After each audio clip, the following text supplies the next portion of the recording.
Shalom keluarga damai yang terkasih di dalam Tuhan. Bagaimana kabarnya? Puji Tuhan, saya percaya bahwa kasih setia Tuhan yang menopang setiap kehidupan kita. Kita berjumpa kembali di dalam Renungan Samas, Sabtu 22 Maret 2025. Keluarga damai, mari kita masuk di dalam doa menyiapkan hati untuk merenungkan firman Tuhan. Bapa Surgawi, kami bersyukur karena hidup kami ada di dalam pemeliharaan-Mu.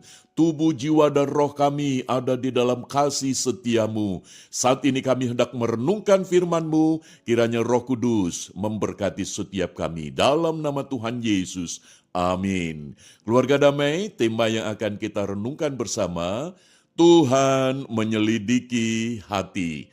Firman Tuhan terambil di dalam kitab Yeremia pasal 17 ayat 9 dan 10. Demikian firman Tuhan.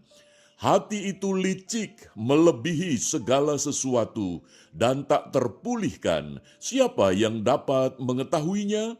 Akulah Tuhan yang menyelidiki hati dan menguji batin untuk membalas setiap orang setimpal dengan tingkah lakunya, setimpal dengan hasil perbuatannya. Demikian firman Tuhan.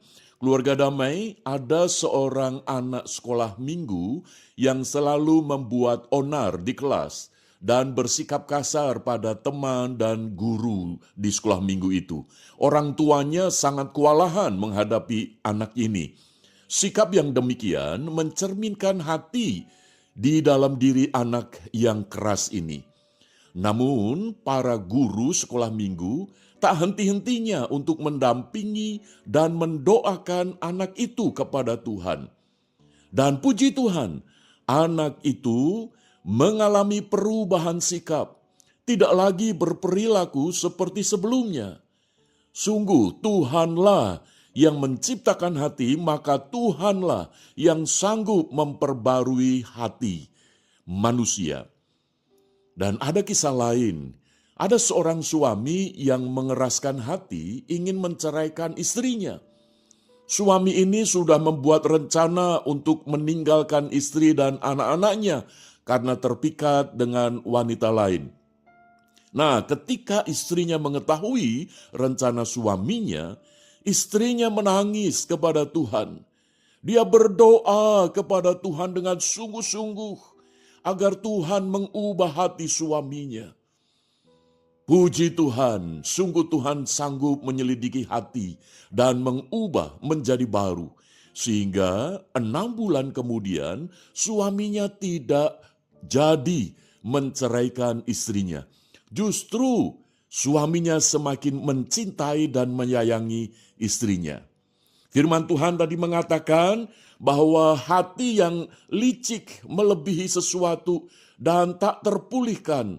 Siapa yang dapat mengetahuinya? Lalu firman Tuhan dengan tegas mengatakan, Akulah Tuhan yang menyelidiki hati dan menguji batin. Dengan kata lain, Tuhanlah yang sanggup memperbaharui setiap hati orang yang datang kepadanya.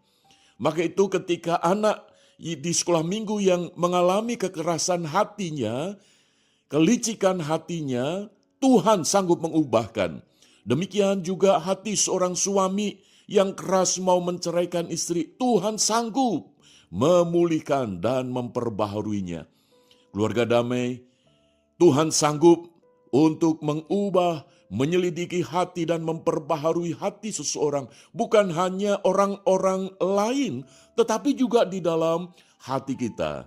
Maka itu biarlah ketika kita menggumulkan dan merenungkan firman Tuhan ini, biarlah kita boleh datang senantiasa untuk berdoa. Tuhan, ubahlah hatiku, perbaharuilah untuk menjadi hati yang mengasihi, hati yang sebagaimana Tuhan kehendaki. Haleluya. Keluarga damai, mari kita berdoa. Bapa Surgawi, tolonglah kami, supaya hati kami mencerminkan kasih daripada Tuhan. Hati kami dipenuhi dengan pengampunan sebagaimana Kristus. Maka itu ya Bapa, supaya hidup kami dipimpin dengan hati sebagaimana Tuhan. Di dalam nama Tuhan Yesus kami berdoa. Amin.